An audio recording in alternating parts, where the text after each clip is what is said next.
Edward Marion, aka Double D, physically the weakest but the most intelligent Ed boy, known for being the gentle one. Put them down, Ed! You leave my ants alone! 5,239 ants, Ed! The one for organizing and worrying about proper grammar. Now, can you imagine in the span of a single afternoon, everyone suddenly believes you're a violent maniac capable of crippling classmates with a single kick? This is the story of the docile nerd that crashed out and chose violence accidentally. The episode begins inside Peach Creek Junior High, where the students, and what I mean by students, just the 13 of them, there are literally no other kids but them in a very much alive 2x4. We see our lovable nerd Double D examining a bunch of eggs at the Happy Cluckers Club. Their mission is simple: care for a collection of eggs and wait for them to hatch. And DD, being DD, takes this responsibility incredibly seriously. We're talking about the same boy who nearly choked out his best friend for mishandling his ants. I don't want to know what he'll do if someone attempts to harm unborn baby chicks. What the hell? What's good? What's really good?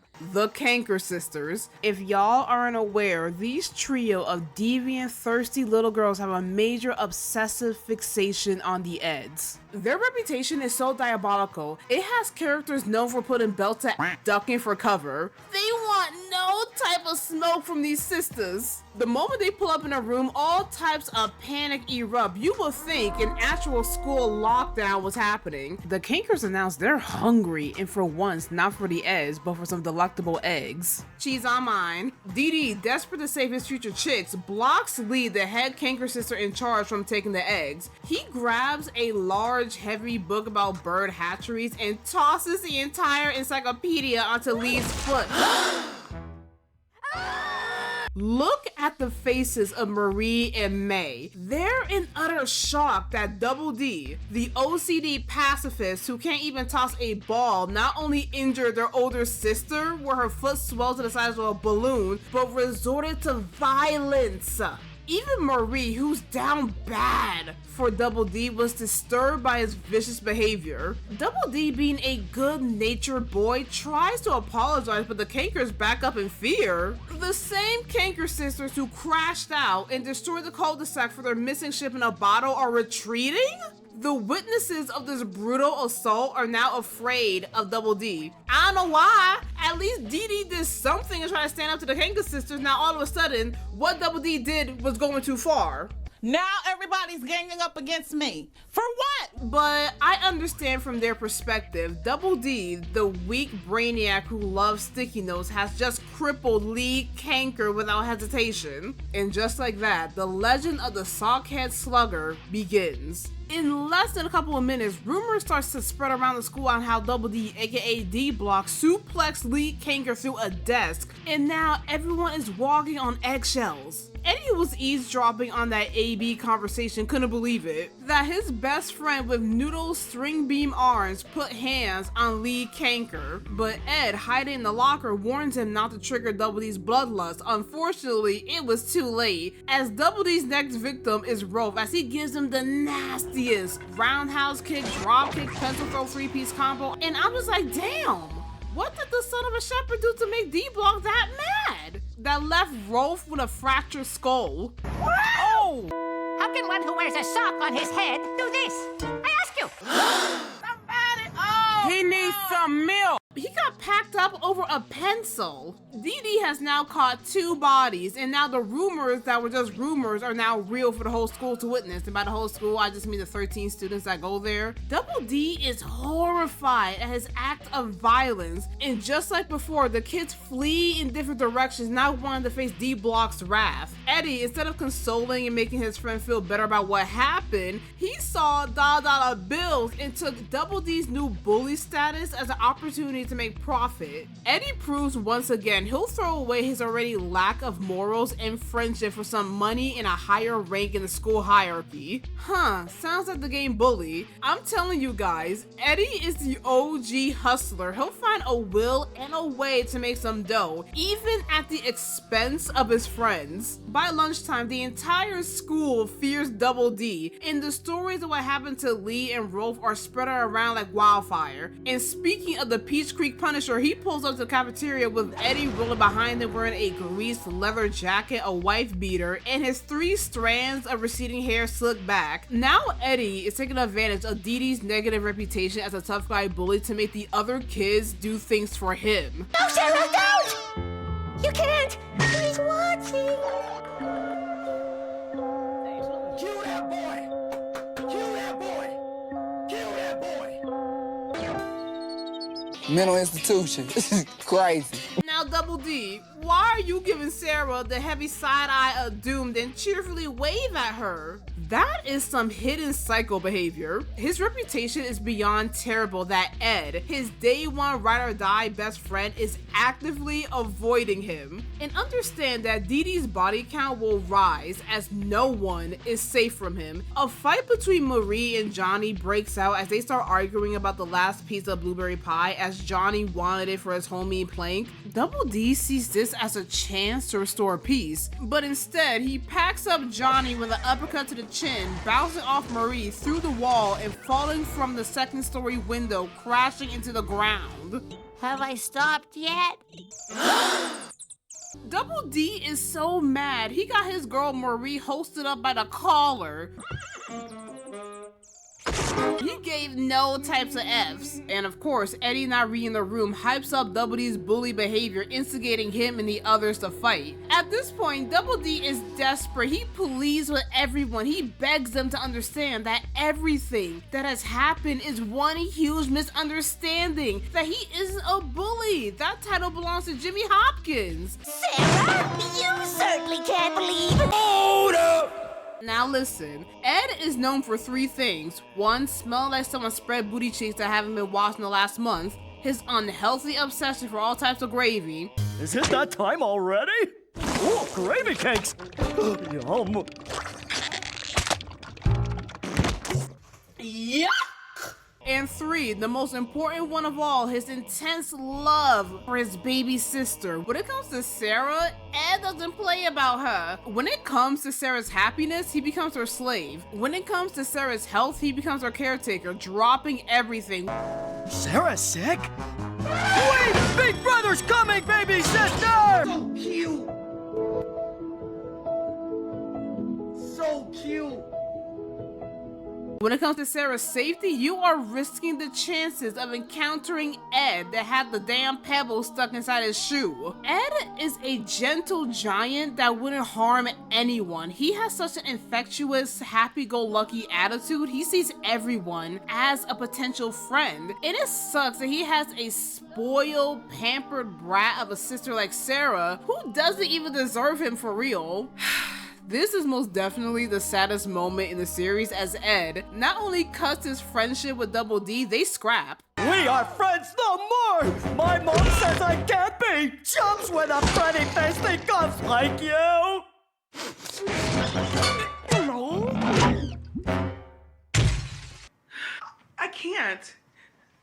Get out. Dee Dee is devastated that his best friend no longer trusts him. Double D, having enough, grabs the chair that Ed was using to protect Sarah and gives him a violent beatdown. Tossing him up, down, left, right, center, Ed got the literal stupid beat out of him and was forced to turn tail. The other kids using this as a chance to make a run for it. To everyone else, it looks as though Double D violently attacked his best friend, and Eddie, who can't help himself, praises Dee Dee but acknowledges that he might have gone a little too far and was somewhat harsh on Ed. Double D sends Eddie an angry, tearful death glare for even suggesting he would intentionally harm his best friend. Eddie, now wanting to catch the Double D knockout special, runs off. Double D is now left alone, completely isolated. For the first time, he starts wondering whether maybe everyone is right. Maybe he's becoming a bully. Maybe something is wrong with him. Are these indeed the hands of a lowly thug? Yes. We later see a heartbroken Double D alone in class, tearfully tending to his plants, where he hears a small noise thinking it is his homeboy Ed, but instead it's Jimmy that tries to get the hell away from D Block. Double D breaks down sobbing, reflecting on the fact that no one will ever believe him. While crying his eyes out, his tears give birth to new life, which amazes Jimmy. I've cross-pollinated a rose with a baby blue gym sock. Baby blue gym sock? That's not an actual plant, is it? No, this is fiction, no. Jimmy immediately realizes a person capable of growing something this gentle cannot be the monster that was putting belt to ass on everyone else. He then decides to hear Double D's side of the story, so Dee gives Jimmy the true tea on what actually happened. The 5 bodies that he caught throughout the school day were pure accidents. So apparently, Double D did not wake up that morning choosing violence. The book incident with Lee, that giant-ass encyclopedia about baby chicks, slipped out of his hands. His next victim, Rolf, who only wanted a number 2 pencil, Dee's foot slipped on a bottle of Whiteout that caused him to drop kick him, and his tie got stuck on a coat hanger where his pencils were thrown at Rolf. Double D is a walking magnet for accidents. The massacre in the lunchroom, Dee was trying to offer a slice of apple pie his mama packed for him, but once again, Double D now looking at what he's doing, he stabbed himself with a fork that dug underneath his fingernail. Ooh, girl, I know that kind of pain. One time in my old job at a small warehouse, I was lifting a package and my thumbnail nearly peeled itself off. Hurt like a but thankfully they gave me 4 days off work to properly heal. Back to Double D. The instantaneous agony he felt made his hand jerk back so fast, it clocked Johnny in the face and sent that watermelon-headed boy flying into Marie. The sweet sock-headed baby just wanted to share his snack but ended up accidentally catching bodies. And the worst body he caught that day was his best friend Ed. Somehow, Ed tripped, fell into him, got tangled up in Double D's arms. Fearful for his life, he ran around in circles. From everybody else's point of view, it looked like Double D was giving Ed them hands. Meanwhile, Double D was basically just hanging on for dear life, wondering how his day got this bad. It's so obvious, isn't me? But I'm a pacifist! So, in a technical sense, Double D was crashing out, but by accident. All them bodies he caught throughout the school day were a series of unfortunate events. And after Dee explains what really happened, Jimmy has a big brain idea on how to remove the bully status that Double D attained. They finna fight out in the streets. The streets is calling me! The streets is calling me! Ah! Hey yo, don't let that stockhead fool y'all. You out here dropping cankers, folding Rolf, and launching Johnny the Melonhead through walls. Since you think you run Peach Creek now, I'm calling you out. Me and you, one-on-one. Very well, since you insist on testing my alleged reputation, I shall graciously accept this challenge. That's what I thought. Prepare yourself, for I shall, utterly demolish your confidence and perhaps your posture. The Pit, 3 o'clock. Don't be late. Precisely 3 p.m. Attendance shall be mandatory. Yo! Double D and Jimmy about to throw hands! And just like that, the news that the weakest people in school are about to jump each other. Of course, the entire school gathers at the pit to watch the fight, and by the entire school, I just mean the same characters we see throughout the entire series. Like, damn, they could have at least added background shadows to make it look like a mob of people were watching. To think Jimmy, the fluffy bunny boy, is the only one that is capable of stopping the tyrannical rule of Demon King Edward Marion. Sometimes a man's gotta do what a man's gotta do, Sarah. Damn snake tattoo. This wouldn't be the first time he got that tat, but the second. Meanwhile, Eddie, oh my god, was out here living his best life. This boy has somehow convinced himself that he was the winner in all of this. While Double D was gonna accuse of turning Peach Creek into a combat zone, Eddie was was sitting on a makeshift throne getting chauffeured around by Rolf and Johnny like he was the king of the school. I'd be heated as hell. If I was Double D, I'd be looking at him sideways too. Imagine putting in all the work to become the most feared kid in school, against your will, mind you, and your homeboy is the one getting carried around like royalty. Double D is the one suffering through the entire episode. He's being misunderstood, losing friends, getting blamed for accidents, and having a complete emotional breakdown. Eddie is essentially benefiting from Double D's misery and sitting on a throne getting pampered and cashing in on the clout. He contributes absolutely nothing for creating this tough guy reputation. The school's fear of Double D gives Eddie power, attention, free stuff, and influence without him doing any of the work. In Eddie's mind, he finally has a social status he's always wanted without having to put any effort in. Jimmy and D-Block begin their fight. I'm not gonna lie, I was a bit nervous for Jimmy. I'm scared what a locked in Double D looks like. And Jimmy, run! Quit prancing around and pound him, Jimmy! What's the matter, Jimmy? Your girl's going limp on ya? Pardon? So disrespectful. Ooh, you see, ladies and gentlemen, Double D isn't the only crash out in this episode. Thanks to Eddie, who should have left well enough alone, kept clowning and instigating Jimmy. Jimmy, who is normally the most timid, sensitive, and non-threatening kid in Peach Creek, is pushed so far past his breaking point that he becomes a snarling beast pouncing on Double D. When Jimmy finally calmed down, he looked around confused, not aware of the brutal ass whooping he just gave DD. The second he saw Double D looking like a bruised and battered Spurs fan, he felt immediate guilt. Look at what he did to Double D! He bit a chunk of Double D's tongue off, gave him 2 matching black eyes and missing front row teeth. What makes it funny is that the person everyone spent the entire episode fearing was Double D, but the actual dangerous person turns out to be Jimmy. Double D spends the entire day being falsely accused of being a menace, only to get steamrolled by the one kid nobody expected. Jimmy is hailed as a hero for defeating Demon King Double D and saving the school from a threat that never actually existed. And with the status quo sent back to normal, Kevin snatches Eddie's greaser jacket. The moment Double D got jumped by Jimmy of all people, Eddie instantly lost all of his privileges. One minute he was riding around like a king, the next minute he's getting his clothes repossessed in public. Double D, however, couldn't care less. He wasn't worried about popularity, he wasn't worried about respect, he sure as hell wasn't worried about looking tough. The only thing that mattered to him was that the nightmare was finally over. Everyone knew the truth, his reputation is back to normal, and most importantly, he could finally be friends with Ed again.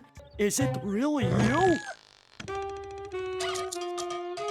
Oh, Ed! Don't play. And you know when it comes to him, I don't play. Happy ending, right? Cut to the credits.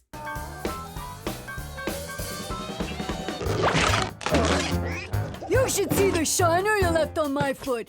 Wee woo, Olivia Benson, SVU, somebody please check the Kanker sisters, okay? Just as the trio of she-devils are about to attack Dee Dee with unwanted affection and kisses, Eddie, in a rare act of bravery, steps up and puts the Kankers in their place. He's had enough already! Beat it! Now, don't get me wrong, Eddie is greedy, selfish, and would abandon his friends in a storm getting trampled by a horde of chickens for some jawbreakers. Free jawbreaker, Double D! But when push comes to shove, he will show up for his boys when it matters the most. And that, ladies and gentlemen, is the tale of a sock-headed honor student who accidentally crashed out. Also, fun fact, this episode was meant to be the series finale to the show, and creator Danny Antonucci even announced it as the last episode when it first aired. But there's a season 6 where more episodes were produced, and by episodes I mean just 2, so I wouldn't even call it a season. But fortunately, the movie came along that served as the true ending. Thanks for letting me rant and being patient with me returning. And also, we are so back. Ooh! What y'all know about Code Lyoko? Okay, listen, I'm gonna drop a video on Code Lyoko soon. Bye.